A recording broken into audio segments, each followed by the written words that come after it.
Hello, I want to invite you to this discussion where we want to look at modernization theory as one of the theories that we have earmarked for our discussion in this particular course. In this discussion, we want to understand the meaning of modernization theory. We want to try to trace its origin, especially people whose ideas are believed to have contributed to its development. We'll then move to discuss the key tenets of the theory and then conclude our discussion about it by examining some of the criticisms that have been leveled against the theory. So I want to welcome you to this discussion. I want to urge you to listen carefully, take down notes of issues that are not clear, so that we make great time during our face-to-face discussion to look at them, so that at the end of the day we have a better understanding about theory. Welcome.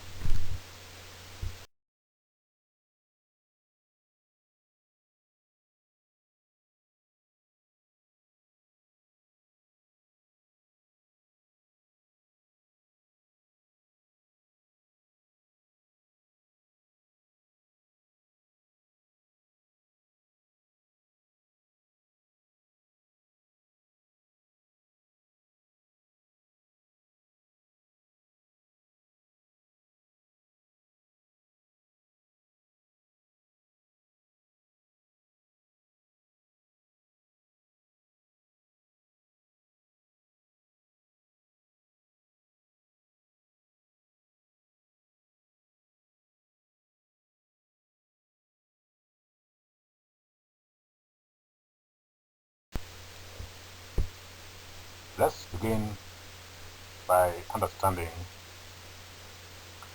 what this theory is. Modernization theory, the theory that has been used to explain the process of modernization that societies go through as it transitions from a traditional society to a modern society. The theory can also be understood as a description and explanation of the processes of transformation from traditional or undeveloped societies to modern stroke developed societies. This theory emerged in the 1950s by American sociologists and other social scientists. Basically, this theory, modernization theory basically is interested in understanding how societies change from primitive to a more enlightened society. So the processes that society go through before it achieves its modern or developed status is the main concern of modernization theory and modernization theorists.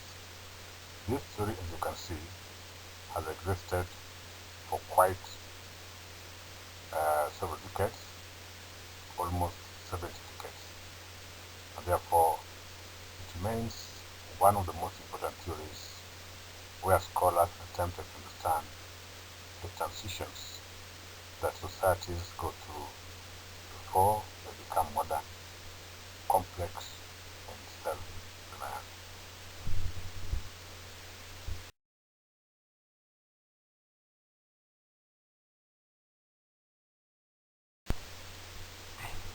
One of the scholars or personalities whose ideas have formed the building blocks of modernization theory is Karl Marx.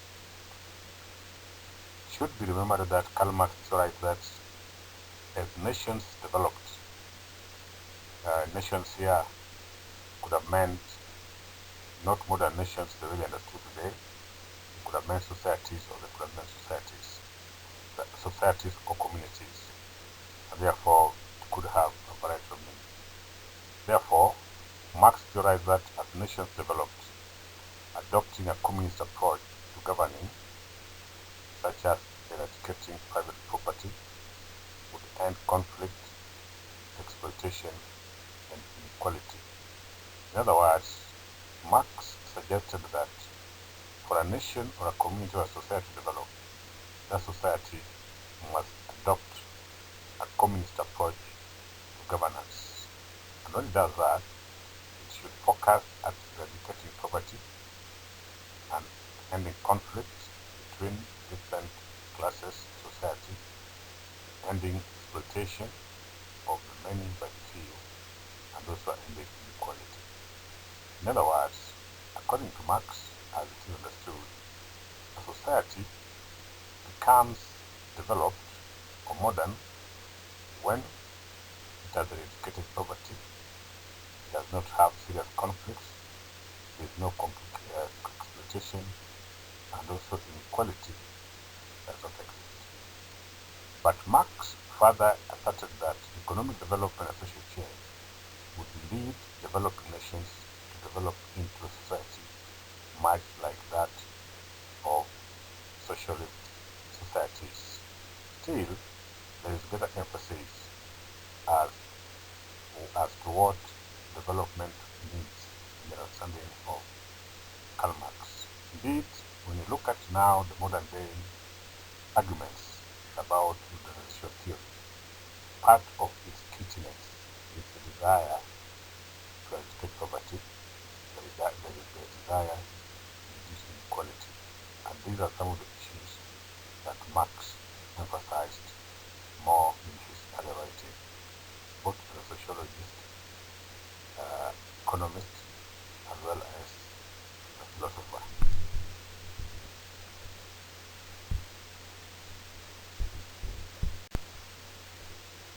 Another personality whose works have had an important bearing on the arguments that have been presented by modernization theorists is a French philosopher by the name Marquis. Marquis maintained that technological advancements and economic changes can enable changes in moral and cultural values. He thus encouraged technological processes to help give people further control over the environments, arguing that technological progress would eventually spur social progress. He advised further that new advancements and improvements are necessary to enable humanity adapt to the constantly changing world. If you look at the arguments or the propositions by Marquis, what comes out is his emphasis on the need for technology and also economic changes. According to him, society needs to be at the forefront of technological development and also constantly adopting economic structures or policies that respond to the challenges that humanity faces.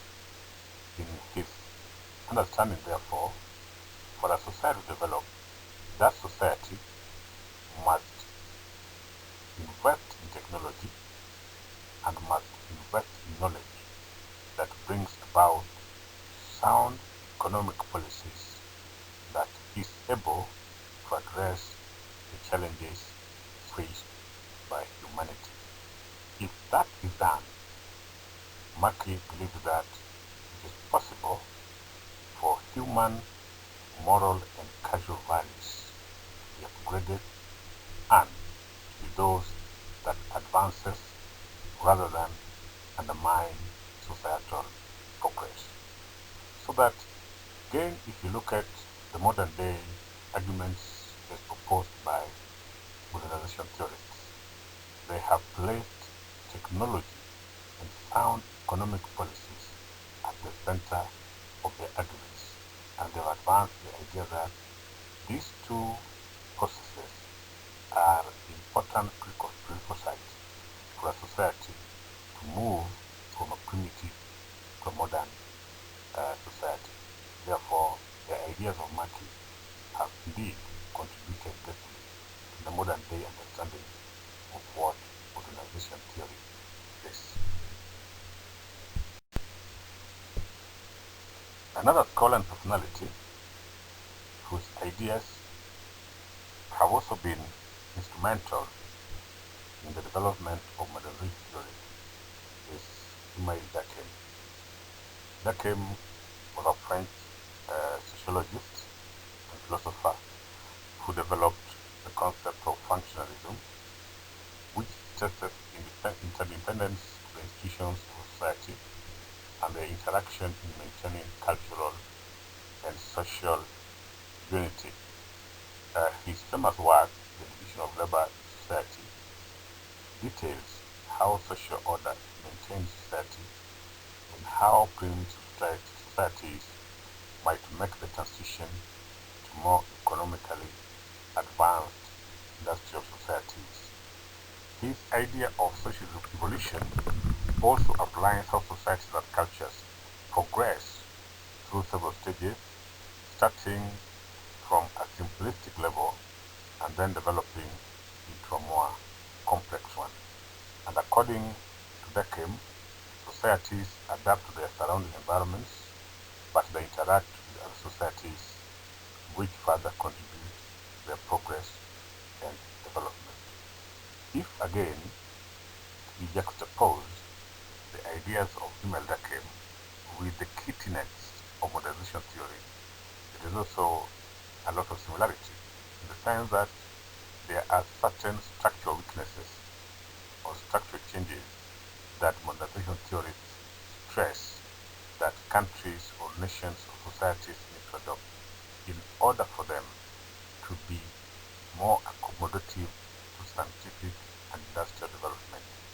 This is akin to the interdependence of societal institutions that Durkheim emphasizes on: the issue of economy, the state, education, family, and religion working together and responding to everyday challenges society faces is the key to those ideas that modernization theory are presenting forward.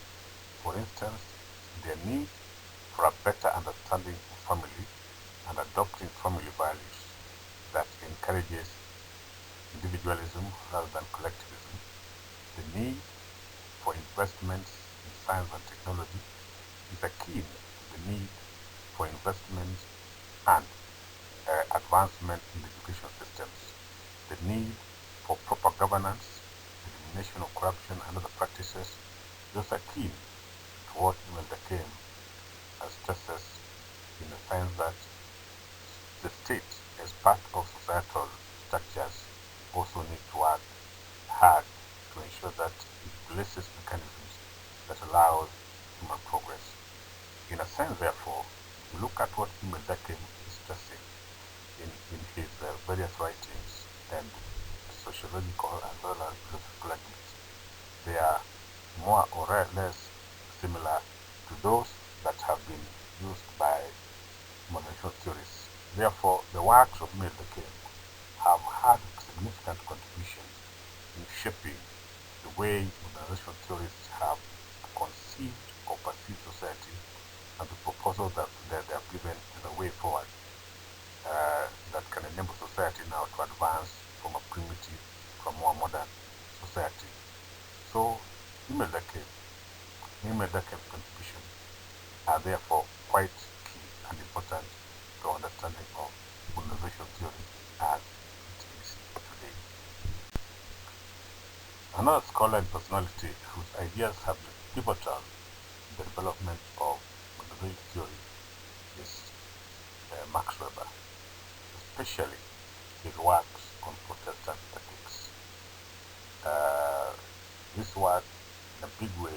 influence development of modernization theory. Protestant ethics simply refers to the value attached to hard work, thrift, and efficiency in one's worldly calling. Weber held that Protestant ethics was an important factor in the economic success of Protestant groups in the early stages of European capitalism. And according to him, worldly success could be interpreted as a sign of eternal salvation, which needed to be vigorously pursued. If you look at then what modernization theory is saying, they are talking about hard work. They are talking about thriftiness in terms of elimination of corruption, elimination of investment in areas that do not have proper return, and ensuring that resources that are available are properly utilized and directed to those areas that society deserves. Therefore, if you look at the works of Max Weber, Protestant ethics, and the virtues and values in humanity that Weber is trying to emphasize and promote, they are so much close or similar to those that are being advanced by modernization theorists. Max Weber, therefore, especially his work on Protestant ethics, has been adopted by modernization theorists in explaining certain virtues that they think humanity or primitive societies need to adopt for them to transition from primitive to modern or scientific societies.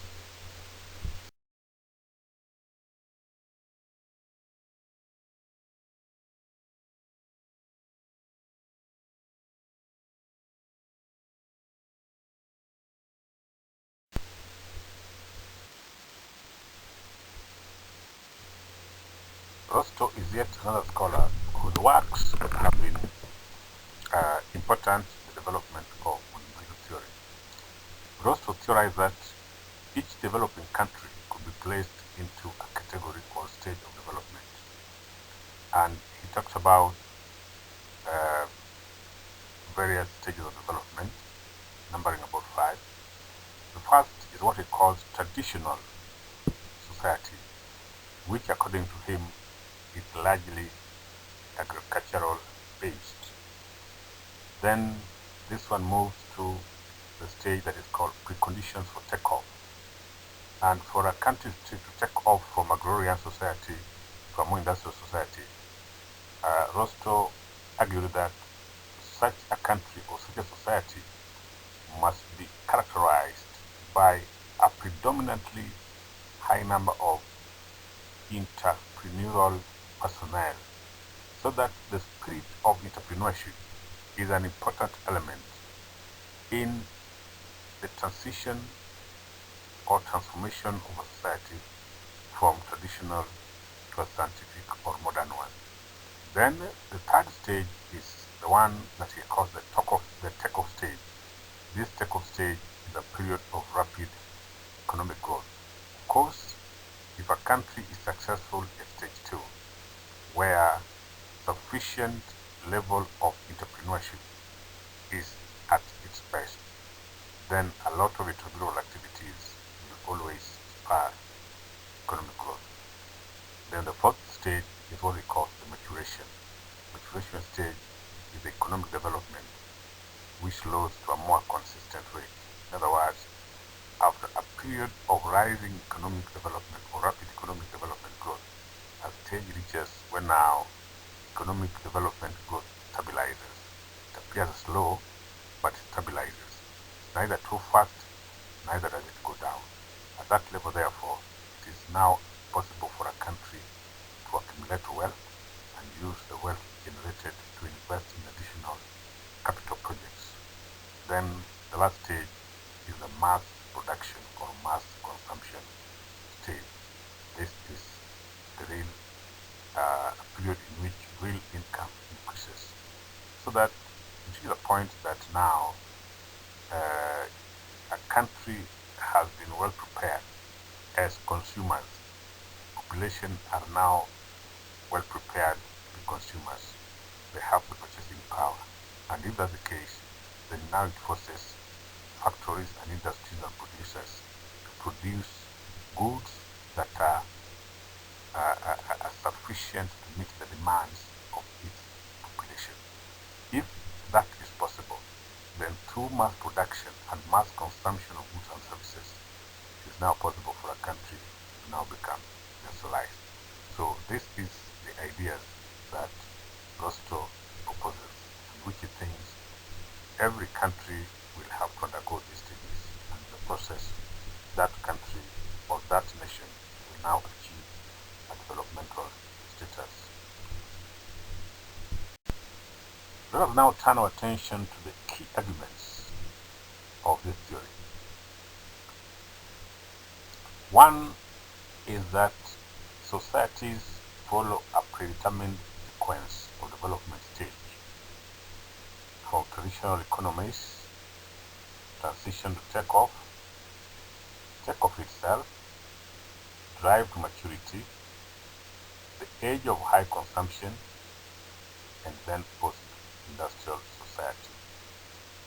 In other words, modernization theory is saying that there are certain stages or sequences, developmental sequences or stages, that a society goes through for it to achieve a developmental stage, rather for it to become developed or modern.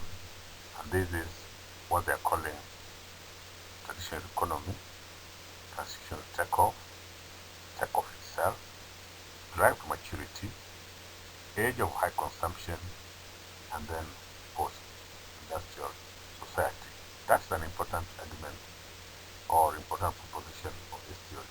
The other proposition of this theory is that developing societies are at a pre-modern stage of evolution, and they eventually will achieve economic growth and will take on the social, political, and economic features of Western societies, which have progressed to the highest stage of social evolutionary development.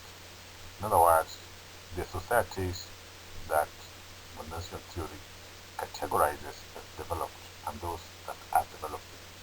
The developed ones are largely the Western industrial societies. Developing ones are societies in Africa and those in Asia, as well as Latin America. So according to this theory, these societies that are developing, including Africa, they will undergo an economic evolutionary processes. And these processes will take several dimensions. There will be social processes, political processes, and economic processes. And once all this is done, then they will achieve the status of Western industrial societies. That is also another important key proposition of this theory.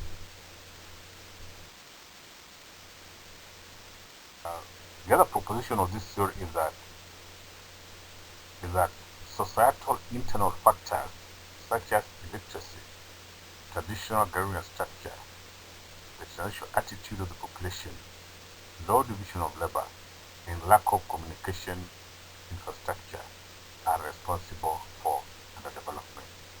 In other words, this theory is trying also to bring to the fore the factors that it considers are contributing to the underdevelopment of societies, which are inherent within that particular society. These are illiteracy, traditional agrarian, the traditional attitude of the population, low division of labor, as well as lack of communication structures.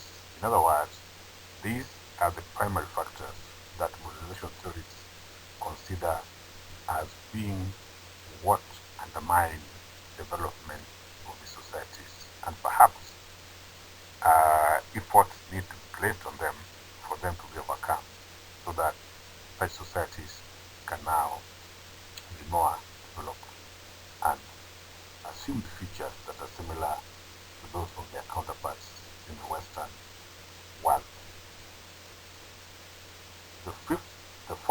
conclusion of this theory is that modernization of the population of the production apparatus, capital aid, technology transfer to the underdeveloped societies are essential in transforming developing countries or societies into industrial countries or societies. So that this theory is also trying to say what it considers need to be done for primitive or underdeveloped societies to be transformed into modern societies. These are production apparatus, that is, the means of production in these societies need to be transformed. Capital aid, in other words, these societies need capital support from the development, rather from the developed world, for them to prosper. In other words, they cannot advance on their own. Then the other one is technology transfer. Of course, technology transfer from where? Technology transfer from the developed world to the developing countries, to the developing societies. So we need, in other words, the theory is emphasizing that the need for developing societies to import technology from the developed world and use that technology to transform its production and its activities so that in the process it can now become modern. Lastly, the theory says that humans are able to change their society within a generation and that this change can be facilitated by advancements in technology, production, and consumption. It believes that change and development or transformation or modernization is possible within a given generation. It is possible within a given the lives of a particular generation. And what matters is that there is need for investments in technology, in production, and in consumption. Once this is done, then it is easier for such societies to advance and become modern. This theory also suggests certain mechanisms or activities that it considers are important for societies to become modern. What it is calling preconditions for modernization. The first set of propositions are what it considers are within the state, internal factors within a country, such as meritocracy, prudence in resource use, in management, constitutionalism, and the rule of law. In other words, it is stating that for a country to develop and become modern, there must be merit in hiring personnel in public service and the private sector, so that we don't permit nepotism, we don't permit ethnicity, racism, or other sectarian considerations when we are hiring individuals to certain offices or to undertake certain work. They believe that pick the person that is best suited for a particular work. And again, it's saying that we also need to use the resources that we have in a good way. The most important thing, again, the purpose is that we all need to observe the Constitution. We must follow the rule of law. Because if we all submit to the Constitution as a supreme organ of the country, and all of us do not exercise excesses beyond what the Constitution provides, then it is possible for that society also move forward. The other thing is that these internal factors that these theorists consider as being important in moving the country forward is that if they're in place, it is possible they can attract investments. That is, investors look at internal factors within a country before they choose that particular country as an investment destination. It's also believed that if all these factors are there and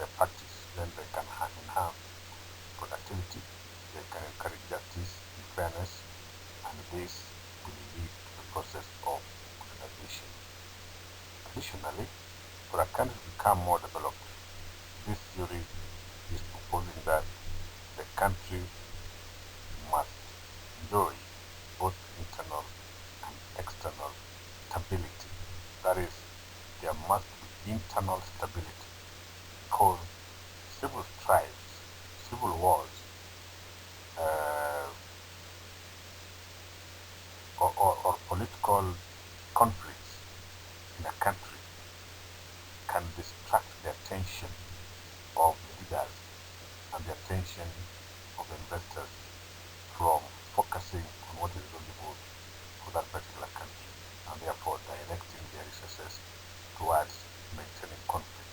That now will lead to misuse of resources, and in the process there will be no sound investments. But even more important is for a country to be at peace with its neighbors, external factors, external countries outside, because sometimes a country depends on other countries for raw materials, for markets, and other things, and therefore all these things are important. So stability both within and without a country is important. That country is to succeed and become modernized. The last one is that the state must also be tamed and power to arbitrarily seize private property curtailed. This will help nurture a capitalist economy, resulting in increased productivity and internal organization of society. In other words, excesses of leadership should not be there. And of course, this can be best managed if there is constitutionalism and constitutional order in a country, so that no individual political leader feels that they are more superior to the law, they are more superior to the constitution, they are more superior to governance instruments that have been put in place to guide that society.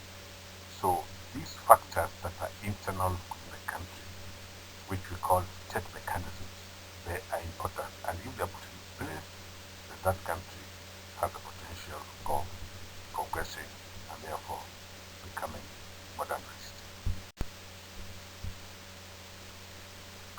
Another important factor of precondition for modernization is globalization. That is, for a society to embrace globalization.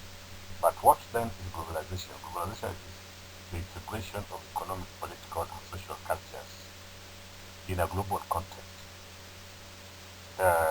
Globalization theorizes the development of a global economy in the sense that the world is moving in the direction of more efficient use of resources and the means of production.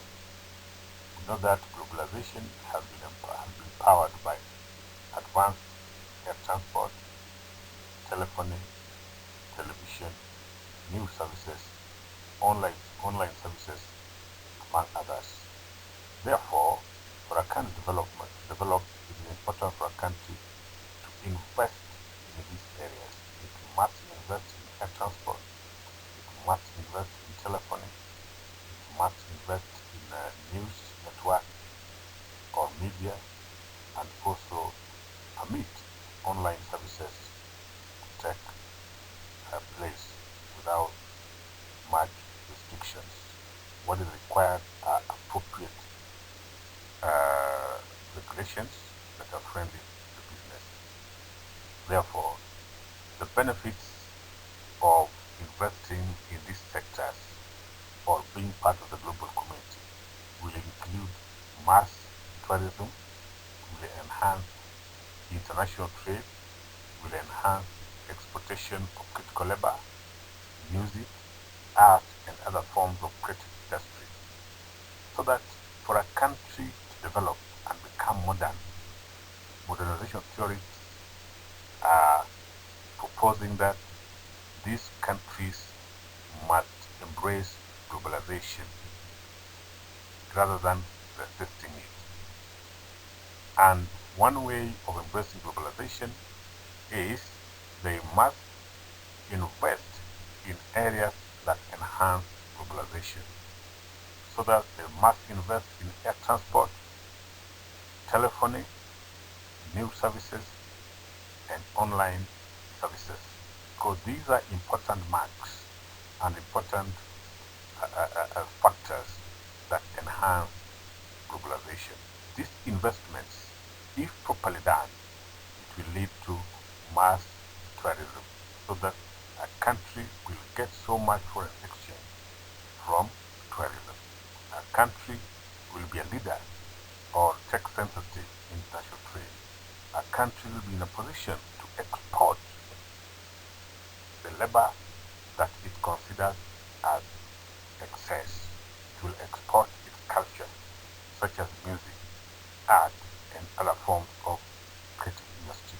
Of course, exportation of these services, again, the earnings that are obtained from this will be invested in that country, and in the process, a country accumulates wealth, and that wealth will be important in eradicating poverty and in providing other services that improve human quality of life. So globalization is an important component or precondition for modernization that countries need to adopt and embrace by having appropriate investments in critical areas. Another area that modernization theory proposes as being important or a precondition for a country to become modern is in the area of technology. It argues that people in society are always coming up with new ideas and better ways of making life easier and more enjoyable, and that technology makes it possible for a society to become innovative and to embrace social change in a broader sense. For instance, you take the case of cell phones. It has changed lives in a dramatic way. So much so that countries that have advanced cell phone technology are better placed in terms of business communication compared to their counterparts that have not done much in this area.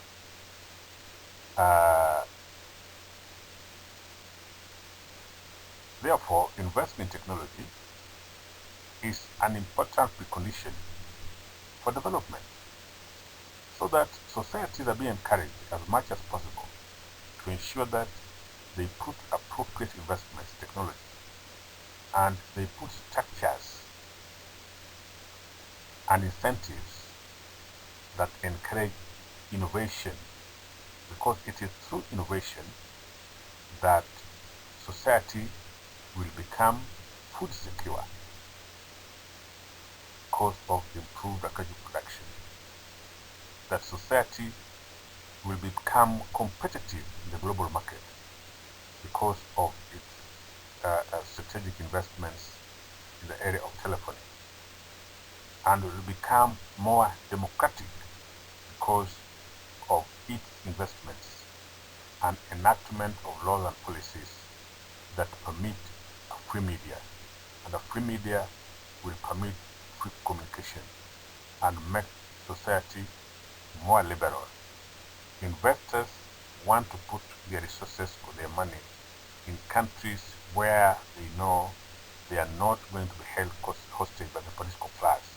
They want to invest in an area that is liberal, that is free, that is governed by proper laws, so that investment technology, according to modernization theory, can go a long way in making and enhancing or enabling a country or a society to transit from a primitive one or agrarian-oriented society to a more modern society.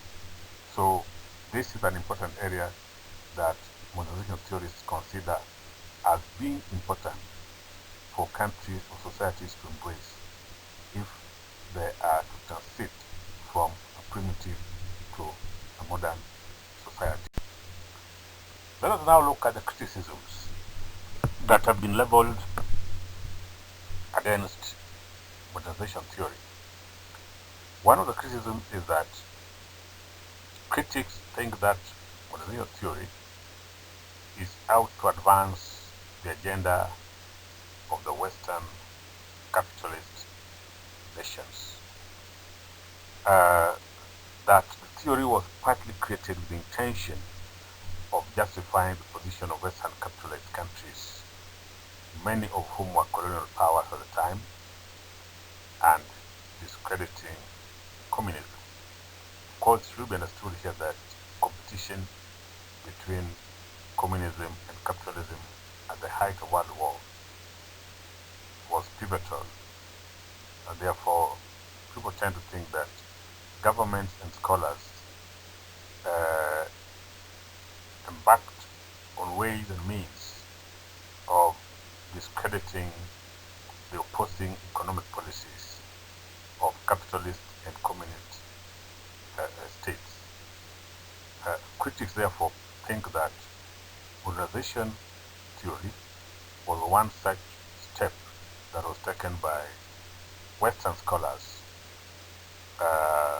One, to project the image of former colonial powers as the best and as examples that other countries need to follow, but at the same time discrediting communism, so that countries or societies or developing societies do not embrace communist agenda. Therefore, critics feel that modernization theory was an attempt to advance the myth of the superiority of Western civilization over and above other civilizations. Of course, historically, there have been several civilizations, and critics of modernization tend to think that modernization theory was being used to only project Western civilization as the only civilization that needs to be adopted and that needs to be embraced. And this was being done at the expense of other forms of civilizations that had occurred in other parts of the world. It's also felt by critics that modernization theory is also attempting to discredit traditional values in the developing world, and that these values have little or no value compared to those of the Western world. In other words, what is in the West is being treated as the best and the model that needs to be copied. This was being done at the expense of the values that have been created in developing countries and that have enabled them to survive and live with over the years. It's also felt by critics of this theory that the theory ignored the huge inequalities in the Western world, as indicated by high crime rates, suicide rates, poor health, problems such as cancer and drug abuse. Indeed, the theory was quick to point out challenges facing the developing countries, but it ignored that even in the Western world, there are even more serious challenges in those countries, which are indicators or are indicative of the type of inequality that exists in those countries.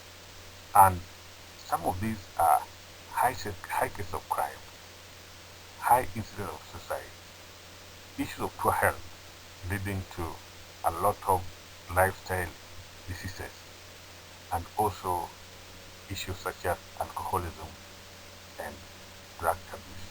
These are challenges affecting the Western world, but modernization theory chose to be silent about them and instead focused more on the challenges facing societies in the developing world.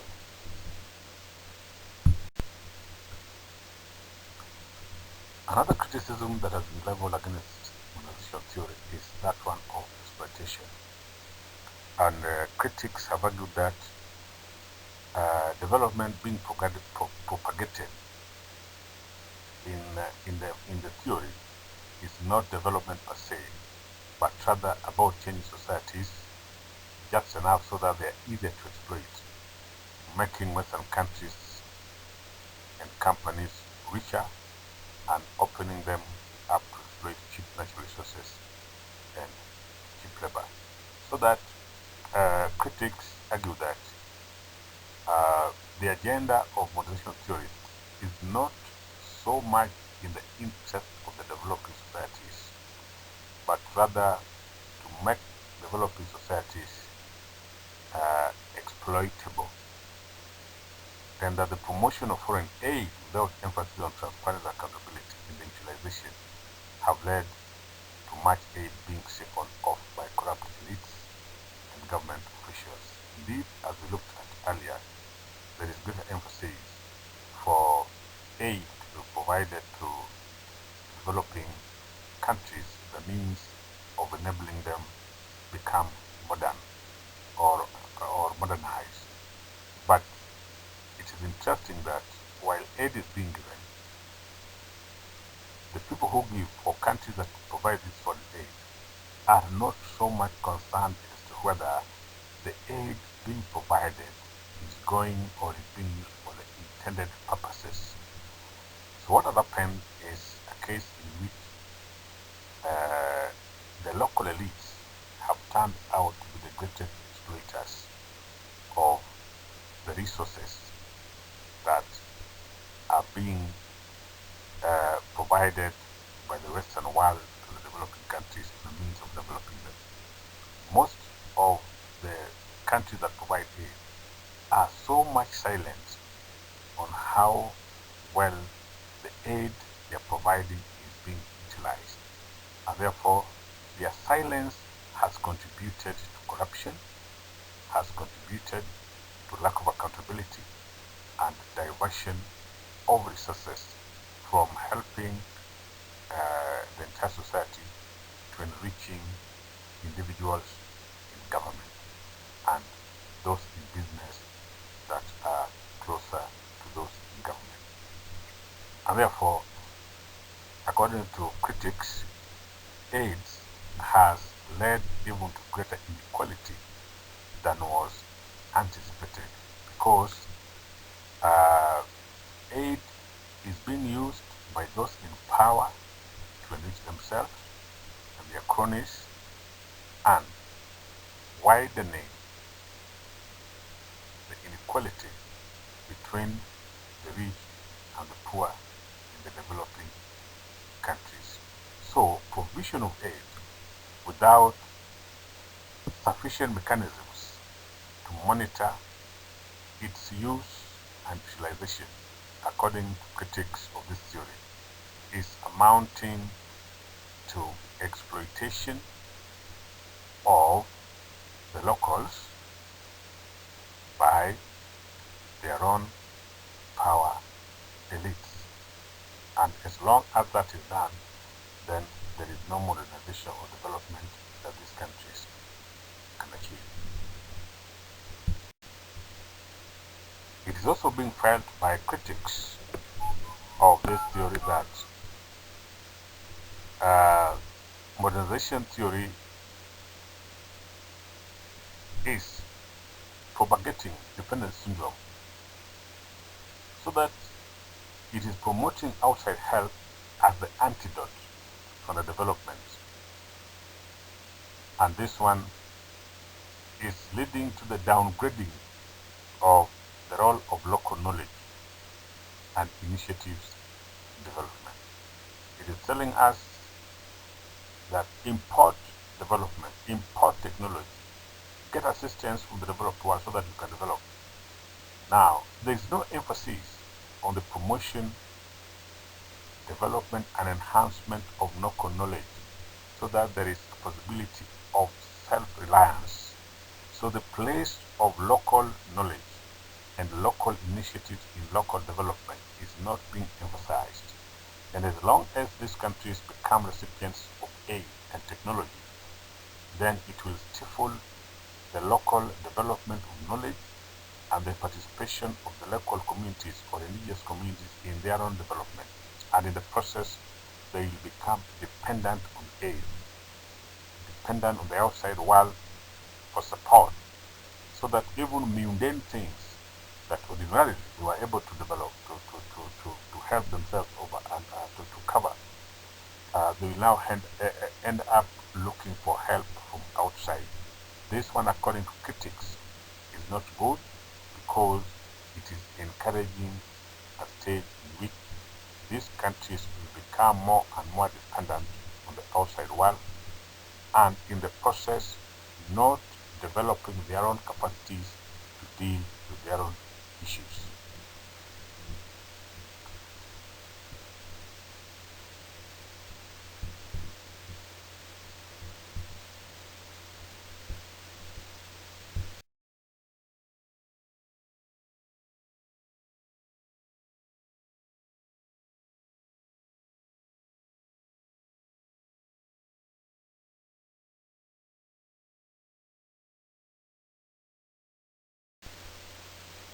Lastly, critics feel that this theory, or what is being proposed by this theory, will do more harm than good to the developing world.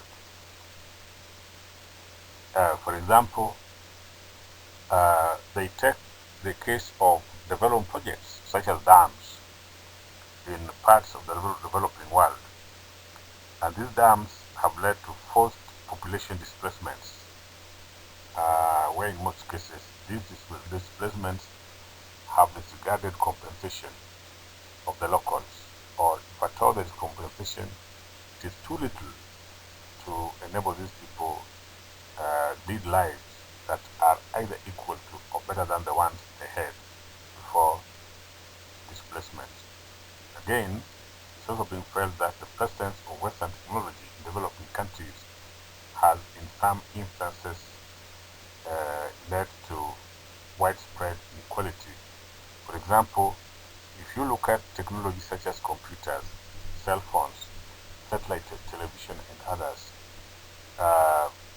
not everyone can own them, and therefore those who are able to own them are those that are rich and form part of the elites in the developing countries.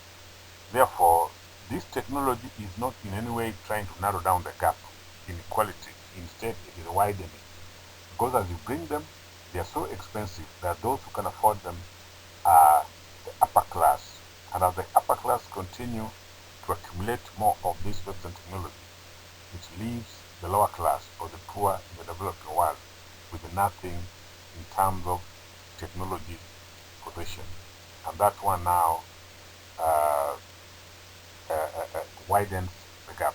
For instance, what a person was capable of doing with computers, cell phones, and satellite television in terms of advancing their lives, it will only be possible among those who can afford this form of technology. It's also being observed by critics that Western world investment in developed countries have been done to secure their interests in these countries. Of course, some of the development comes in the form of investment in infrastructure, and especially in the highways.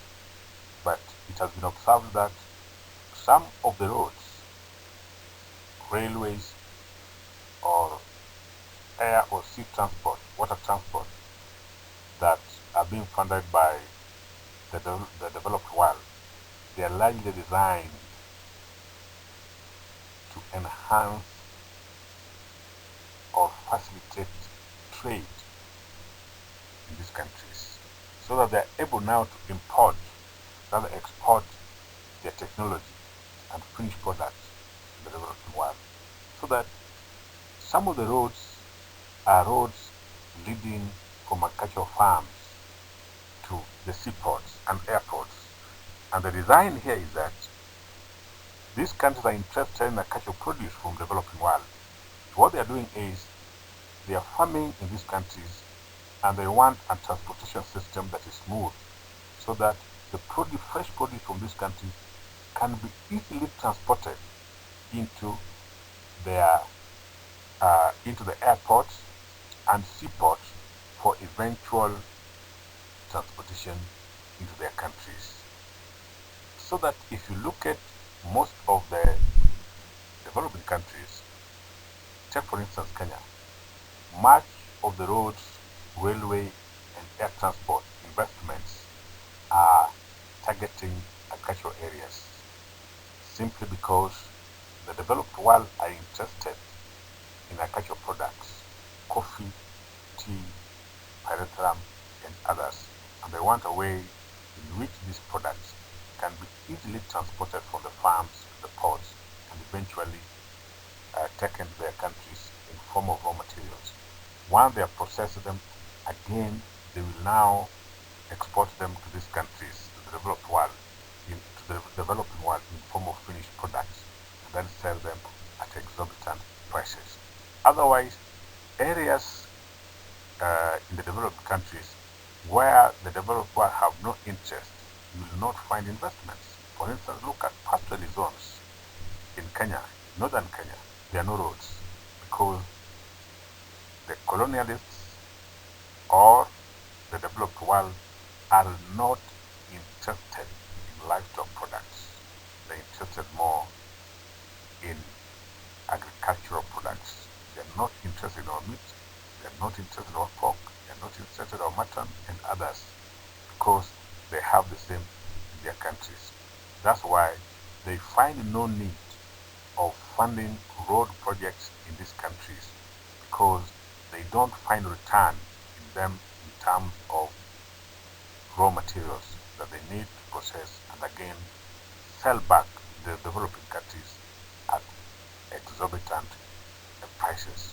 These are some of the criticisms that have been leveled against this theory. And at that point, we stop our lesson, our discussion, and like I noted or observed earlier or suggested earlier, any area or any issue that you feel you need further clarification on, kindly note it down so that we can have time and discuss it during our phase